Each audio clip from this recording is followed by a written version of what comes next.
Graça e paz, irmãos. Boa noite a todos. Hoje a gente novamente vai falar sobre aconselhamento bíblico. E o tema de hoje é a centralidade de Cristo para o aconselhamento bíblico. A gente vai dividir esse estudo em duas partes, assim como o estudo sobre antropologia bíblica a gente dividiu em três partes, porque era um tema mais abrangente. E o estudo também sobre o Espírito Santo no aconselhamento, a gente também dividiu em duas partes. A gente vai fazer a mesma coisa aqui, porém com duas partes mais curtas, né? Mas vamos iniciar com o primeiro slide, a primeira citação do livro. Na medida em que eu for fazendo as citações, como o slide não está aparecendo ali, eu vou tentar lembrar de citar o livro e a página, tá? E essa primeira citação é do livro Aconselhamento segundo o Evangelho, página 200. David Powlison diz o seguinte acerca da centralidade de Cristo no aconselhamento. Qual é o lugar das boas novas de Cristo no aconselhamento bíblico? Isso é o mesmo que perguntar qual é o lugar da água e do carbono na fisiologia humana. O Evangelho de Jesus é a substância fundamental do aconselhamento bíblico. O aconselhamento no qual falta Jesus, mesmo que seja habilidoso, não é sábio. Então, o que David Powlison ele está falando em outras palavras aqui é que aconselhamento sem Cristo como centro não é um aconselhamento que esteja de acordo com a palavra de Deus, não é um aconselhamento bíblico. Paul David Tripp ele usa uma ilustração interessante. Ele diz que tentar enxergar a realidade e o ser humano, o aconselhado nesse caso faz parte da realidade. Tentar enxergar a realidade sem Jesus Cristo é a mesma coisa de um cego tentar enxergar as coisas sem os seus olhos. Então é impossível para nós e para qualquer pessoa enxergar a realidade de maneira correta sem ter o Senhor Jesus Cristo como centro da interpretação dessa realidade. Lembrem-se que eu já disse que no aconselhamento bíblico, nós não apenas interpretamos a Bíblia, nós não apenas fazemos uma exegese, uma hermenêutica da Bíblia. Nós fazemos também a interpretação da pessoa do aconselhado. Então nós fazemos a hermenêutica do aconselhado. E para fazer a hermenêutica do aconselhado, é impossível sem que eu tenha Cristo como fundamento para que eu enxergue esse aconselhado de maneira correta.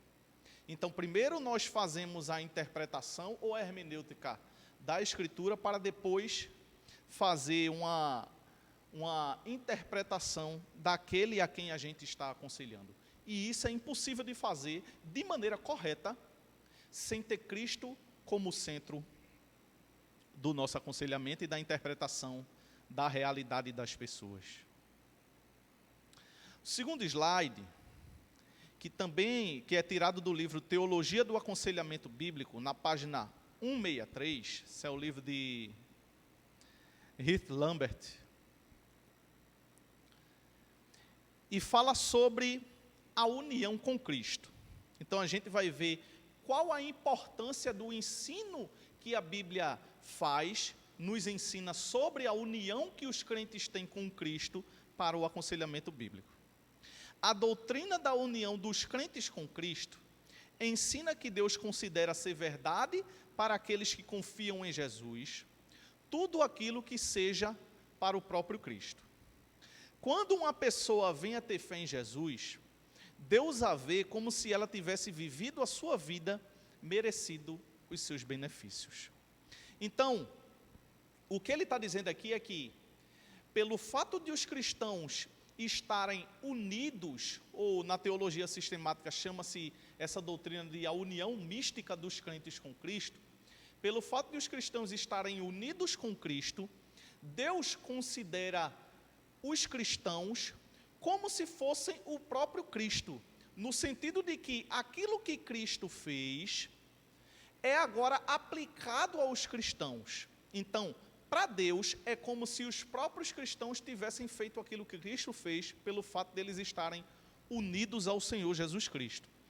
Então, os méritos de Cristo são aplicados a nós devido a essa doutrina da união. E é por isso que Deus ele nos olha como se nós tivéssemos os méritos que o Senhor Jesus Cristo ele conseguiu para nós. E semana passada, a última semana, a gente falou sobre o Espírito Santo no aconselhamento.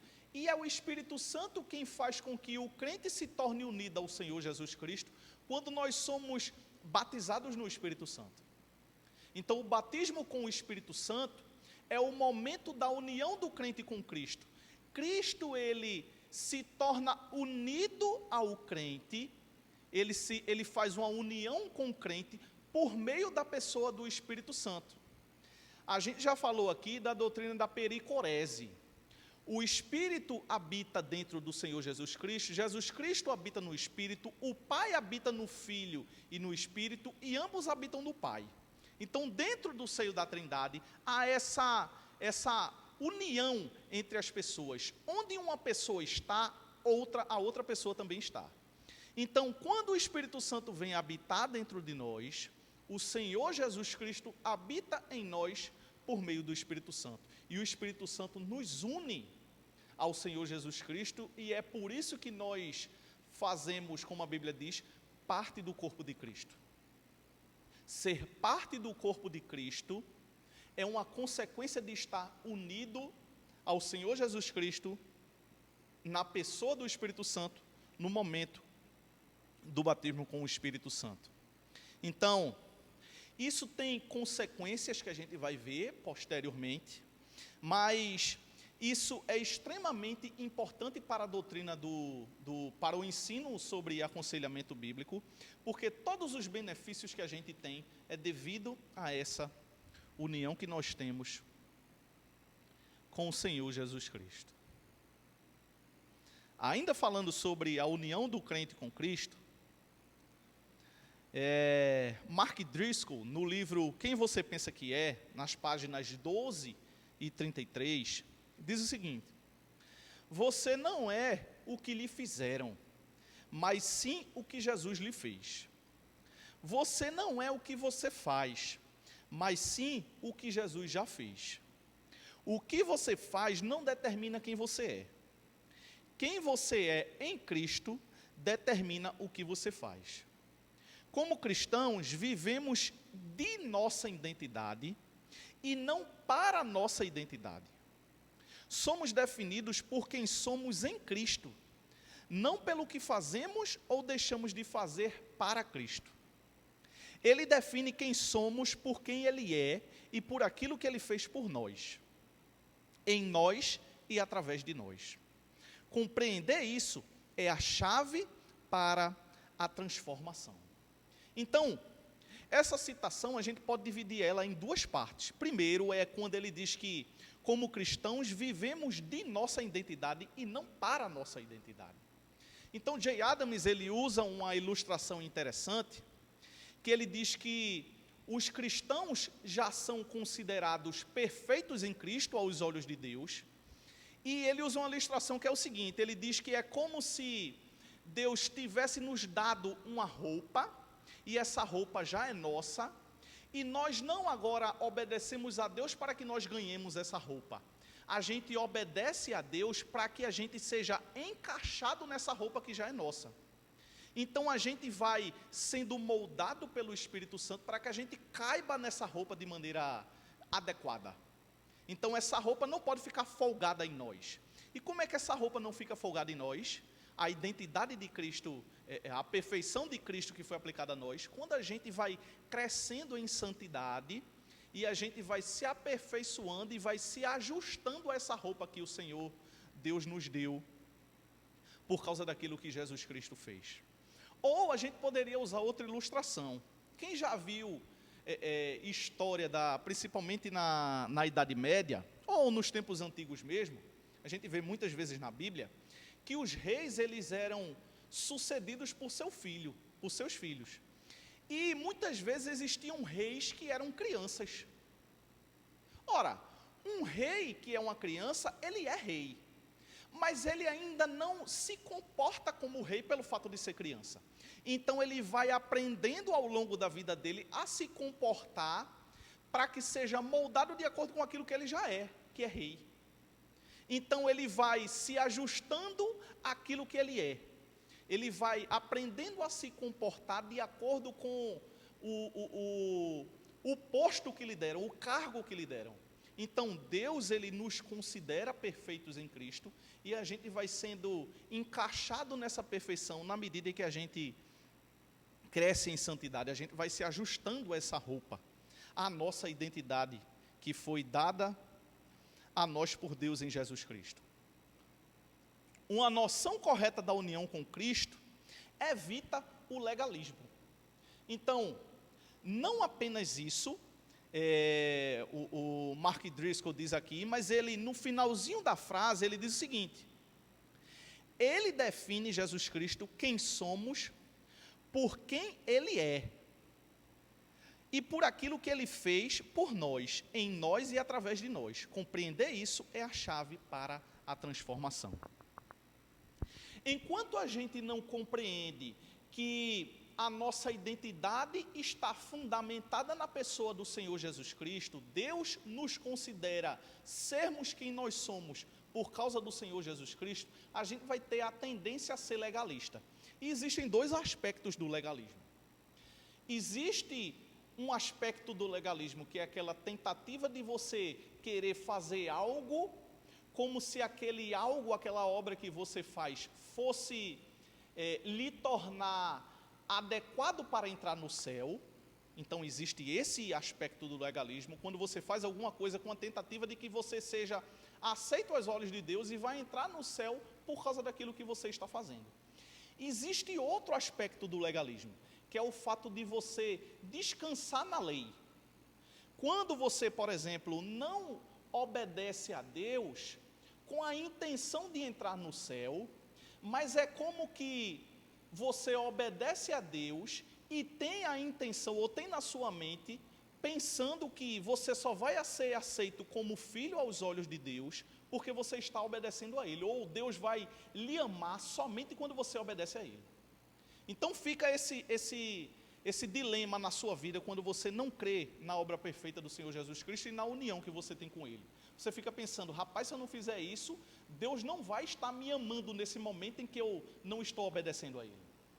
Então existem esses dois aspectos do legalismo, que é pensar que a minha obediência vai me levar ao céu, e outra é pensar que a minha obediência não vai me levar ao céu, porque eu sei que é Jesus Cristo que faz isso, mas muitas vezes eu penso que Deus deixa de me amar quando eu deixo de ser obediente a Ele. E ambas as coisas estão erradas.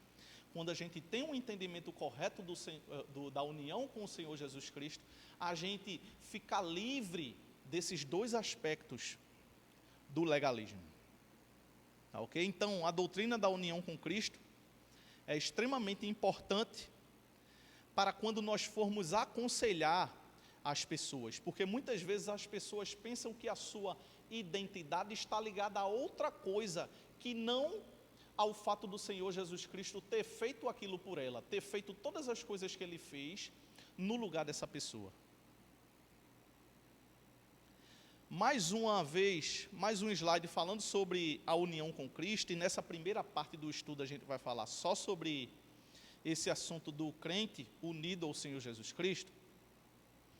O livro Introdução ao Aconselhamento Bíblico, que é um livro de John MacArthur com o Wayne Mack, na página 146, ele diz o seguinte: Sinclair Ferguson escreve que a união com Cristo é uma doutrina que repousa no âmago da vida cristã e está intimamente relacionada a outras doutrinas. A união com Cristo é o fundamento de toda a experiência espiritual e de todas as bênçãos espirituais. E Murray observa que a união com Cristo é, na realidade, a verdade central da doutrina completa da salvação. Não apenas em sua aplicação, mas também em sua realização definitiva na obra consumada de Cristo. Se lembram que eu falei que muitas vezes a gente tem uma ideia incorreta de como é que a palavra de Deus funciona na vida do cristão, como ela transforma o cristão, e usei o exemplo da criação do mundo. Muitas vezes a gente pensa que quando Deus criou as coisas, Deus falou, Deus Pai falou, e as coisas passaram a existir de maneira mágica. Mas não é assim. Lembrem-se que eu disse que Deus fala, o Senhor Jesus Cristo, que é o Filho, toca na criação e o Espírito Santo termina a execução da criação. Então as coisas não aparecem de maneira mágica. Quando Deus fala, as coisas começam a aparecer porque o Filho e o Espírito Santo fazem com que aquilo aconteça. Então, muitas vezes a gente pensa nas doutrinas bíblicas, regeneração, justificação, santificação, arrependimento, seja lá que doutrina for. Muitas vezes a gente pensa nessas doutrinas e pensa que essas doutrinas ou essas consequências daquilo que Jesus Cristo fez por nós, elas sejam aplicadas na nossa vida de maneira mágica. Muitas vezes a gente esquece que essas coisas, regeneração, justificação, perdão, são aplicadas na nossa vida por causa da união que nós temos com o Senhor Jesus Cristo através do Espírito Santo. Então, sem a união que nós temos com o Senhor Jesus Cristo, nós não seríamos regenerados, justificados, perdoados, santificados, glorificados. Todas essas coisas que são consequências dessa união só são aplicadas a nós por causa da união. Não são aplicadas a nós de maneira mágica. Não é que o Senhor Jesus Cristo fez tudo isso, ressuscitou, e quando Ele ressuscitou, agora a gente crê nele e essas coisas são aplicadas de maneira mágica a nós. Não.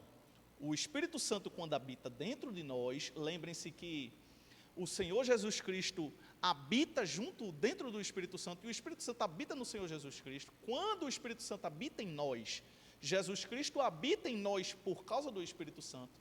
E essas verdades, essas bênçãos são aplicadas na nossa vida por causa dessa união que nós temos com Cristo, por meio do Espírito Santo. Então tenham isso em mente. Essas coisas não são, essas bênçãos advindas daquilo que o Senhor Jesus Cristo fez, não são aplicadas na vida dos cristãos de maneira mágica, como se acontecesse algo do nada. O Senhor, o Deus Pai, falasse, Jesus Cristo foi lá e fez, e aquilo, como a mágica, acontecesse na vida da gente, sem que o Espírito Santo habitasse dentro de nós e nós fôssemos unidos ao Senhor Jesus Cristo. E nós destacaremos algumas consequências que são aplicadas, algumas bênçãos que são aplicadas em nossa vida por causa da união que nós temos com o Senhor Jesus Cristo. E eu vou citar 6. Regeneração, perdão, justificação, santificação, adoção e restauração.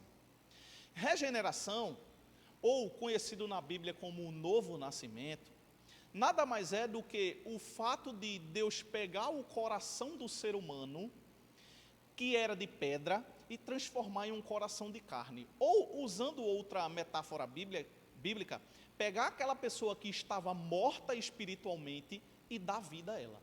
Isso é a regeneração. E isso só acontece em nossa vida porque nós estamos unidos ao Senhor Jesus Cristo. Outra consequência é o perdão. O perdão, ele só acontece na nossa vida por causa dessa união. E o que é o perdão? O perdão nada mais é do que o fato de Deus apagar a dívida que nós tínhamos com Ele. Digamos que você devesse 1 bilhão a Deus. Deus vai lá e zera a sua conta. Isso é o perdão.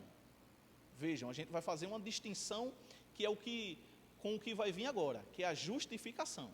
Então, o perdão, a gente devia 1 bilhão a Deus, digamos assim, e Deus zera a nossa conta. Pronto, agora você não me deve mais nada.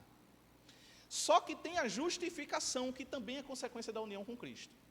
E a justificação, diferente do perdão, no perdão Deus faz o seguinte: você me devia 1 bilhão e agora eu vou zerar a sua conta. Na justificação, Deus já tinha zerado a conta, agora Ele aplica dinheiro na nossa conta. por causa daquilo que Jesus Cristo fez. Então a gente tinha uma dívida com Deus, Deus perdoa essa dívida, ele zera, e na justificação ele nos dá o mérito de Cristo e nos considera justos aos olhos dele. Ele não nos considera apenas não pecadores, ele agora nos considera justos aos seus olhos. Nós não estamos apenas com a conta zerada diante de Deus, nós estamos com crédito diante de Deus por causa dos créditos que o Senhor Jesus Cristo obteve e nós obtivemos por causa da união com o Senhor Jesus Cristo. Tem também a santificação, que é o fato de que o cristão ele vai, ao longo de sua vida, aplicando os meios de graça que o Senhor Deus diz em sua palavra que nós devemos utilizar, que é a oração, ensino, estudo da palavra de Deus, comunhão com os irmãos e todas essas coisas que Deus diz em sua palavra que nós devemos fazer para que nós recebamos essa bênção de Deus. Então, utilizando isso, Deus ele vai nos santificando. O que é santificação? Nada mais é do que, ao longo da vida, eu ir me transformando cada vez mais à imagem e semelhança do Senhor Jesus Cristo.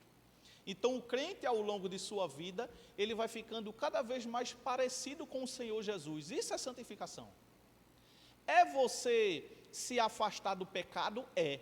É você começar a obedecer mais a Deus? É.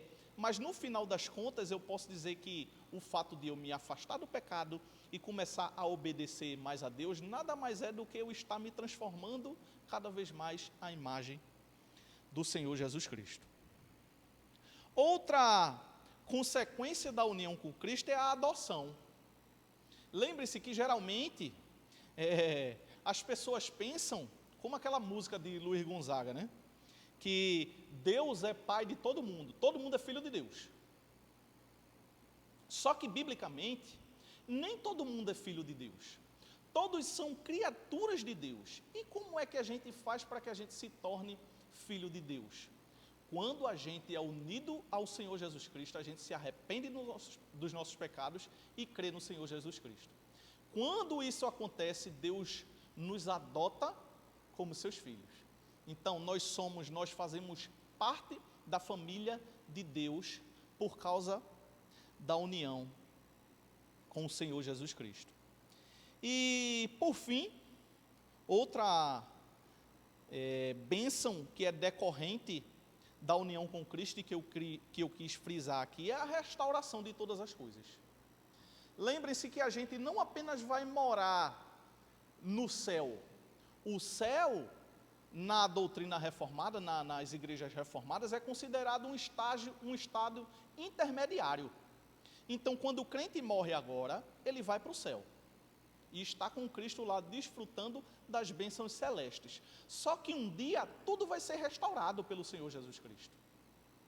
Então, tudo, tanto a criação aqui embaixo, né, como as próprias pessoas serão restauradas. Aqueles que creem no Senhor Jesus Cristo terão seus corpos glorificados, e essa terra que a gente habita, ela vai ser toda restaurada por Deus. Então nós vamos habitar aqui, toda a criação vai ser restaurada. Aqueles que creem no Senhor Jesus Cristo vão ter seus corpos glorificados. Tudo isso por quê? Tudo isso porque nós somos unidos ao Senhor Jesus Cristo por causa daquilo que Ele fez, e o Espírito Santo aplica essas bênçãos que o Senhor Jesus Cristo adquiriu em nossa vida. Então, quando o Espírito Santo vem habitar dentro de nós, nós somos unidos ao Senhor Jesus Cristo. Então, essa foi a primeira parte do estudo. A gente vai acabando por aqui essa primeira parte, e na próxima aula a gente vai falar sobre essas consequências que há na vida do cristão, que é a regeneração, o perdão, a santificação, a justificação, a adoção e restauração, e como isso impacta o aconselhamento bíblico. Tá ok? Então, a gente fica por aqui e até a próxima, se Deus quiser.